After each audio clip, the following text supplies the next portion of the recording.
Good afternoon, everybody, and welcome back to Camping with the Abercrombies. Okay, I have, a little while ago, I just returned from my trip to Mount Gilead with my good friend Dana, and we came back. He got his car and left, and while I have the trailer here, I know you guys saw the birthday ride with my wife where we bought the motorcycle. Well, we bought the motorcycle to put in our trailer to take with us when we go on vacation. Well, since the trailer was here and the bike was here, I said, let me make sure this thing fits in here because it is a little bit longer than this bike here. That's my Hayabusa. And it's a little bit longer than that one. I didn't realize it was that much longer. So when I first pulled the motorcycle into the trailer, straight forward like I would do with that bike, it was probably about, I don't know, 5 inches. About 5 inches too long. As you can see, I did manage to get the bike. Let me back up a little bit so you can see the door. I did manage to get the bike into the trailer. This thing is like 569 pounds. And as you can see, it's right at the door. Because this plate indicates where the door will be. The door will be right there, so it's right at the door. And as you can see, the only way I could get it in is if I angled it into the corner there, turn the handlebars, and then pick the back end up and moved it over towards the front of the trailer. Now, mind you, this thing is like, it's like 70, I think they said it's like 71 pounds heavier than my Hayabusa. So this thing was like, I think it was like 569 pounds, something like that. And I wasn't about to grab this and pick it up. I'm not as strong as I used to be. And even then, I still wouldn't want to do it. But what I did to get it in there, I'm going to show you real quick. With my MacGyver mind, which I've been called plenty of times, I've got to step over here to get in. By the way, this garage does have bunk beds, which we don't use. We just use the garage for storage if we don't have the bike. You know, if we ever get the grandkids out, they will be out here with us. But the bike is still strapped down. I took it for a drive to make sure it was strapped down tight, wouldn't fall over. And the truck did okay with it, which I knew it would because, like I said, an extra 71 pounds over hauling a Hayabusa is not that much of a difference. Okay, what I did to get this thing scooted over was I brought in these 2 planks of wood.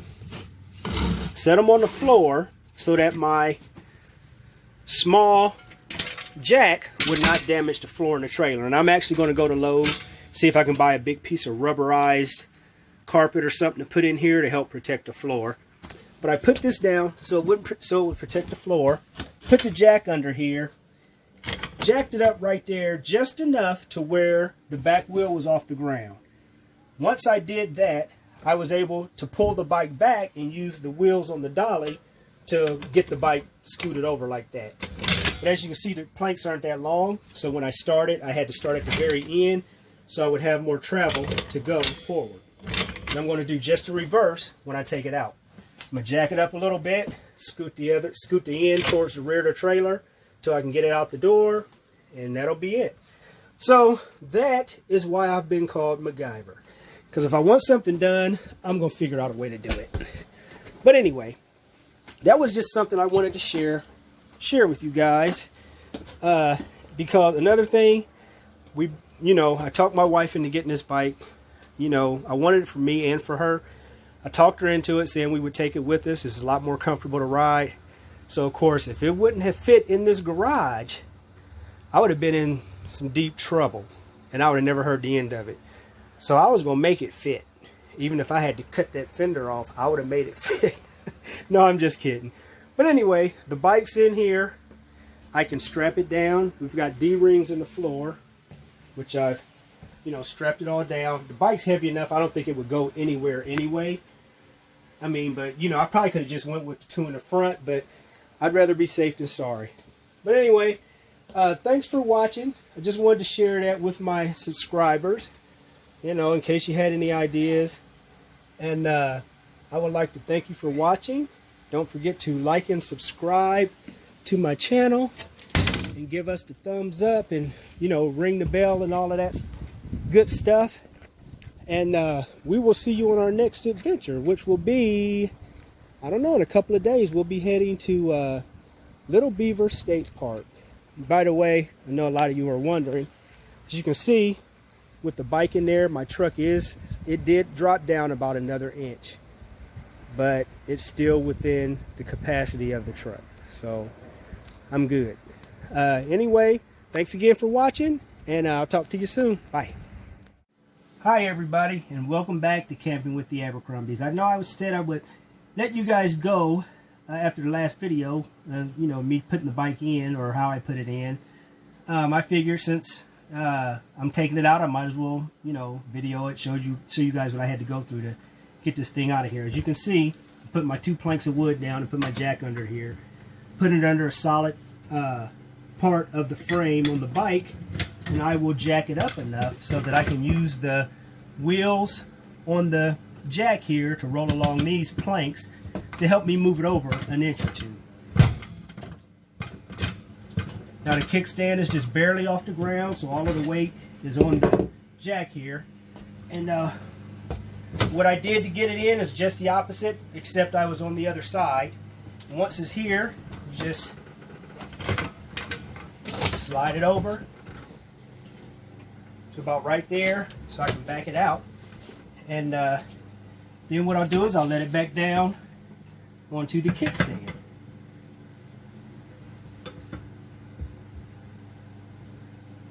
There we go.